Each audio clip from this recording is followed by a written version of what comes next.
እናቴ በፊት ያው ከአባቴ ጋራ በወጣትነት ጊዜያቸው ይነግዱ ነበር። ደርግ መሬታቸውን ወሰደ፣ ንብረታቸውን ወሰደ። አንድ የሚኖሩባት ክፍል ያው ጭቃ ቤት ነው ነበረች። አሁን ከችግር አንጻር የሚደረገው ነገር ጠፋ። አሁን በቃ እሷ ማልቀስ ጀመረች። እንዳለችው እናቴ አቅም እየደከመ ሲመጣ ያለው ነገር ሁሉ ከእጅ ላይ እየረገፈ እየጠፋ መጣ።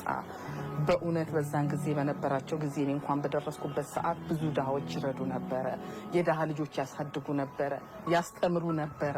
በእውነት በቤታቸው 7-8 የድሃ ልጅ ነው የሚያሳድጉት የነበረው እና ግን አልሆነም። ዛሬ እነሱም አድገናል ተምረናል ብሎ ዞር ብሎ አላያቸው፣ የት እንዳለንም አያውቁም።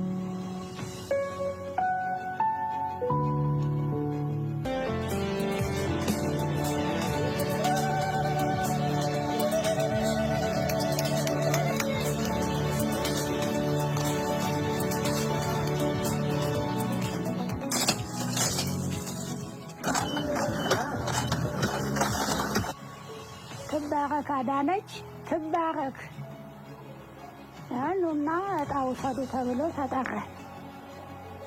አሁን ሄድን። ሲሄድ እንደናንተ ያሉ አሉ የሚጽፉን የሚሉ እልል እያልኩ የቤት ችግሩ የኑሮ ሁኔታ ታየኝ።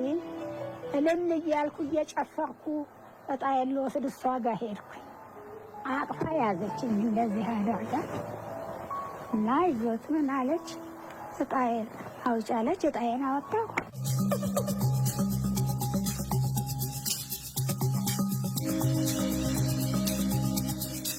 የአሁኑ መንግስት እንዲህ አንከብክቦ እንዲህ አይነት ቤት ሰርተው ሲሰጥ ይባረክ ይባረክ እየጮህኩ ደስ ብሎኝ እየሮጥኩኝ ወደዛ ወደዚህ አዳነች አንቺ እጣ የሰጠሽኝ ይላሽ ግቢ ጥርሳራ ያደናቅፍሽ ሼሁኝ ለዘር ለማንዘርሽ ለምልምላቸው እንቅፋት አይንካሽ እያልኩ በደስታ እዚህ ይህንንም አስበው የሰጠን መንግስታችን ለእኛ ጋር የሚለፋው መንግስታችንን ምንም አይንካው ጠላቱ ተጫማው በታች ያል እያሉ ብቻ ለዚህ ቤት ውስጥ እየለፈለፍኩኝ ያው እስካሁን እኖራለሁ።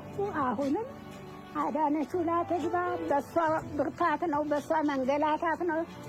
የቤቷን ቡና ልጠጣ ላለች እንደ ሴት ቁጭ ልበል ሳትል እየዞረች እንዲህ አይነት አዳራሽ እየሰራች ያው ታድላለች። በሽተኛ የድሮ መንግስት እንኳን በሽተኛ ሊሰበስብ ጤነኛውንም ዞር ብሎ